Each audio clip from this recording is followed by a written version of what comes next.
Copa আমেরিকার ফাইনালে Lionel মেসিকে বাজেভাবে ট্যাকেল করেন কলম্বিয়ান ডিফেন্ডার আরিয়াস, যার ফলে ফাইনালে পুরো ম্যাচে খেলতে পারেননি লিওনেল মেসি। ম্যাচের ৬৬তম মিনিটে কান্নাভেজা চোখে মাঠ ছাড়তে হয়েছে লিওনেল মেসিকে।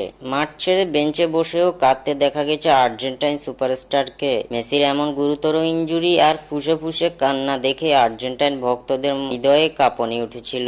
সে সময় লিওনেল মেসির পায়ের অবস্থা দেখে অস্বাভাবিকই মনে হয়েছিল। দেখা গেছে আরিয়াসের করা সেই ট্যাকেলের ফলে মেসির পায়ের গোড়ালি পুরোপুরিভাবে বেঁকে যায়, যার ফলে গোড়ালিটি বেশ ফুলে উঠে। ধারণা করা হচ্ছিল এই ইনজুরির কারণে বেশ লম্বা সময়ের জন্য মাঠের বাইরে থাকতে হবে রেকর্ড ৮ বারের ব্যালন ডি'অর জয়ী এই তারকাকে। লিওনেল মেসির ইনজুরি অবস্থা নিয়ে আসলো এবার সম্পূর্ণ খবর। লিওনেল মেসির ইনজুরি কতটা গুরুতর তা জানিয়েছে তার ক্লাব ইন্টার মায়ামি। তবে ইন্টার মায়ামি যে বার্তা দিয়েছে তা মোটেও স্বস্তির নয় আর্জেন্টিনা ও মেসি ভক্তদের জন্য। পরীক্ষা নিরীক্ষা শেষে ক্লাবের সূত্রে আর্জেন্টিনার গণমাধ্যম টিওয়াইসি স্পোর্টস জানিয়েছে, চোটে আর্জেন্টাইন কিংবদন্তির লিগামেন্ট ক্ষতিগ্রস্ত হয়েছে, ফলে অনির্দিষ্টকালের জন্য মাঠের বাইরে থাকতে হবে তাকে। মায়ামির এক বিবৃতিতে বলা হয়, মেডিকেল পরীক্ষার পর এটা নিশ্চিত হওয়া গেছে লিওনেল মেসির ডান অ্যাঙ্কেলে লিগামেন্টের চোট পেয়েছেন। অধিনায়ককে কবে পাওয়া যাবে সেটি নির্ভর করছে তার সেরে ওঠা ও সেগুলোর মূল্যায়নের উপর।